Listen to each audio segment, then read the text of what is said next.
Tarsis. 2 Tawarikh 21. Kemudian Yosafat mendapat perhentian bersama-sama dengan nenek moyangnya, dan ia dikuburkan di samping nenek moyangnya di kota Daud. Maka Yoram anaknya menjadi raja menggantikan dia. Raja Yoram. Saudara-saudaranya anak-anak Yosafat ialah Azaria, Yehiel, Zakaria, Azariyahu, Mikael, dan Sefaca.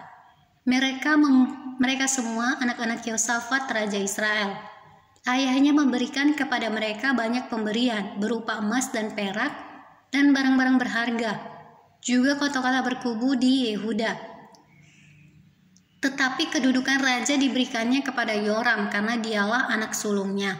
Sesudah Yoram memegang pemerintahan atas kerajaan ayahnya dan merasa dirinya kuat, ia membunuh dengan pedang semua saudaranya dan juga beberapa pembesar Israel.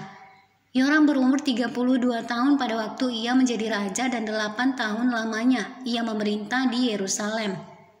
Ia hidup menurut kelakuan raja-raja Israel seperti yang dilakukan keluarga Ahab. Sebab yang menjadi istrinya adalah anak Ahab, ia melakukan apa yang jahat di mata Tuhan.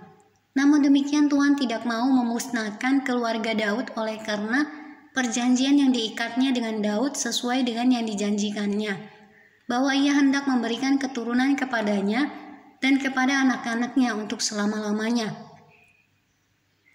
Pada zamannya memberontaklah Edom terhadap kekuasaan Yehuda, dan mereka mengangkat seorang raja atas mereka sendiri. Maka majulah Yoram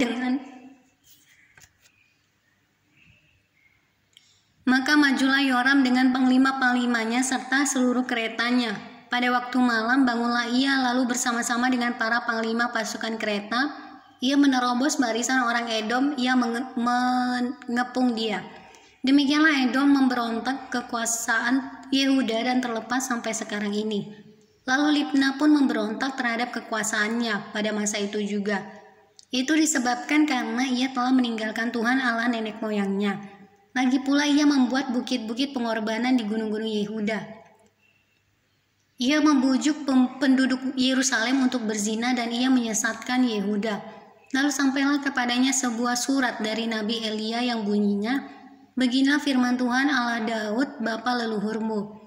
Karena engkau tidak hidup mengikuti jejak Yosafat ayahmu dan Asa raja Yehuda, melainkan hidup menurut kelakuan raja-raja Israel dan membujuk Yehuda dan penduduk-penduduk Yerusalem untuk berzina, sama seperti yang dilakukan keluarga Ahab, dan juga karena engkau telah membunuh saudara-saudaramu, seluruh keluarga ayahmu yang lebih baik daripadamu. Maka Tuhan akan mendatangkan tulah besar atas rakyatmu, anak-anakmu, istri-istrimu, dan atas semua harta milikmu.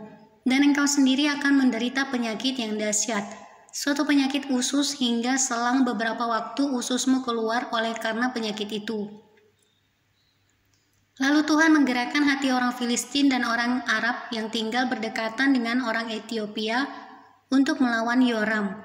Maka mereka maju melawan Yehuda, memasukinya dan mengangkut segala harta milik yang terdapat di dalam istana raja sebagai jarahan, juga anak-anak dan istri-istrinya, sehingga tidak ada seorang anak yang tinggal padanya kecuali Yoahas, anaknya yang bungsu.